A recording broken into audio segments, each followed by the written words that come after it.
Hello friends, welcome back to our channel Lakshmi kurti vlogs. ఈరోజు వీడియోలో Sankranti special పిండి వంట అరిసెలు చూపిస్తున్నానండి. ఈ కొలతలు టిప్స్తో చేస్తే ఫస్ట్ టైం చేస్తున్నా కానీ చాలా బాగా వస్తాయి. పైన క్రిస్పీగా లోపల మెత్తగా టేస్ట్ అయితే చాలా బాగుంటాయి. ఎన్ని రోజులైనా కానీ అలానే ఉంటాయి. మరి ఇప్పుడు ఇవి ఎలా చేయాలో చూద్దాము. దీనికోసం ముందుగా ఒక గిన్నెలో 6 గ్లాసులు బియ్యం పోసుకోవాలి. అంటే ఇవి కేజీన్నర బియ్యము.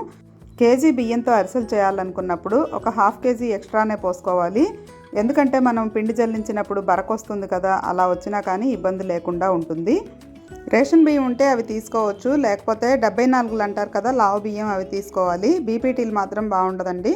రేషన్ బియ్యం అయితే 24 గంటలు నానబెట్టుకోవాలి. అదే ఈ బియ్యం అయితే కనీసం 1.5 రోజున నానబెట్టుకోవాలి. 2 డేస్ లోపు నానబెట్టుకోవాలి. పూట పూట కూడా కడిగి మంచినీళ్ళు పోసి పెట్టుకోవాలి, లేదంటే పుల్లటి వాసన వచ్చి పిండి బాగుండదు.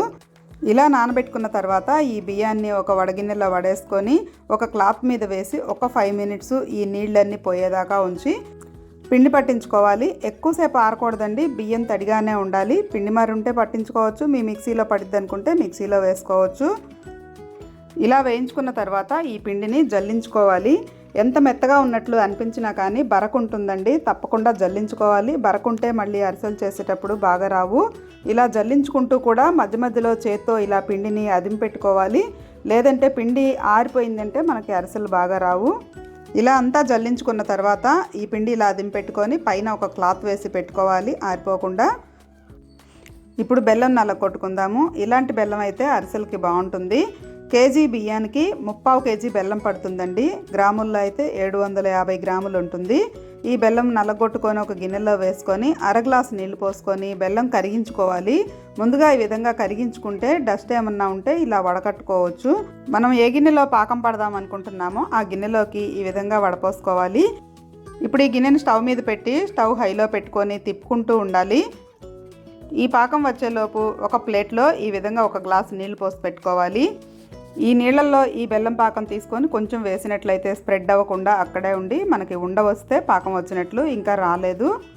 1 స్పూన్ యాలకుల పొడి, నెయ్యి, నువ్వులు కూడా రెడీగా పెట్టుకోవాలి.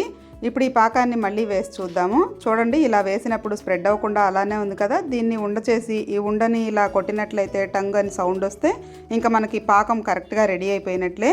ఇప్పుడు స్టవ్ మీద నుంచి దించుకొని దీంట్లో ఒక 3 స్పూన్లు నెయ్యి, ఈ నువ్వులు, యాలకుల పొడి కూడా వేసుకొని తిప్పి తర్వాత ఈ రెడీగా పెట్టుకున్న పిండిని కూడా కొంచెం కొంచెంగా వేసుకుంటూ ఉండలు కట్టకుండా తిప్పుకోవాలి. మనం ఇది తిప్పేటప్పుడు ఎవరన్నా హెల్ప్ ఉంటే ఇంకా ఈజీగా తిప్పుకోవచ్చు.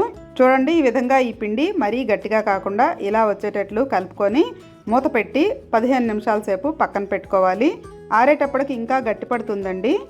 ఇప్పుడు స్టవ్ మీద బాండీ పెట్టుకొని 1/4 కేజీ నెయ్యి, 1/4 కేజీ నూనె పోస్తున్నాను. మొత్తం కలిపి 1/2 కేజీ ఉంటుంది. మీరు కావాలంటే ఒట్టి నెయ్యితో అయినా చేసుకోవచ్చు, నూనెతో అయినా చేసుకోవచ్చు. ఇప్పుడు ఈ పిండిని కొంచెం కొంచెంగా తీసుకొని ఈ విధంగా ఒక ప్లేట్లో పెట్టుకోవాలి. మిగిలిన దాని మీద మూత పెట్టుకోవాలండి, పిండి మరీ ఆరిపోకుండా. ఇప్పుడు ఈ పిండిని చిన్న చిన్న ఉండల్లాగా చేసుకొని ఒక కవర్ మీద నెయ్యి రాసుకొని అరిసెల్లాగా ఒత్తుకోవాలి. ఈ ఉండలు చూసారా, కరెక్ట్గా వచ్చింది. అతుక్కోకుండా చేతికి మరీ పలచగా మరీ గట్టిగా లేకుండా వచ్చింది. ఇలా రెడీ చేసి పెట్టుకున్న తర్వాత ఒక ప్లేట్లో ఈ విధంగా అరిసెల చెక్కలు కూడా పెట్టుకోవాలి. మీ దగ్గర ఈ చెక్కలు లేకపోతే 2 ఫ్లాట్గా ఉండే గరిటెలు తీసుకొనైనా ఒత్తుకోవచ్చు. ఈ నూనె కాగిన తర్వాత ఈ అరిసె వేసుకొని ఒక సైడు కాలిన తర్వాత రెండో సైడుకి తిప్పుకోవాలి. ఇవి మరీ ఎర్రగా కాకుండా కొంచెం బ్రౌన్ కలర్గా ఉన్నప్పుడే తీసిన తర్వాత కూడా కలర్ వస్తాయి. ఇలా ఒత్తుకున్న తర్వాత తీసి మీ దగ్గర ఎండుగడ్డి ఉంటే దాని మీద వేసుకోవచ్చు. మనకు అన్ని చోట్ల దొరకదు కాబట్టి నేనైతే ఒక బియ్యం గోతము కట్ చేసుకొని దాని మీద వేసుకుంటాను. అలా వేసుకొని ఆరిన తర్వాత బాక్స్లో పెట్టుకోవచ్చు. మీకు నువ్వులు పైన కావాలంటే ఇలా తీసుకున్నప్పుడు పైన కొంచెం నువ్వులు అద్దుకోవచ్చు. నేను పాకంలో వేశాను కాబట్టి ఇంకా పైన వేయట్లేదండి. చూశారు కదా, అరిసెలన్నీ కూడా ఎంత బాగా వచ్చాయో. టేస్ట్ అయితే చాలా బాగుంటాయి. ఈసారి మీరు కూడా ఇలా ట్రై చేసి చూడండి. ఈ వీడియో మీకు నచ్చినట్లయితే తప్పకుండా లైక్ చేయండి, అలాగే హైప్ కూడా ఇవ్వండి. ఛానల్ ఫస్ట్ టైం చూస్తున్నట్లయితే సబ్స్క్రైబ్ చేసుకోండి. మరో వీడియోతో మళ్ళీ కలుద్దాం. Thank you.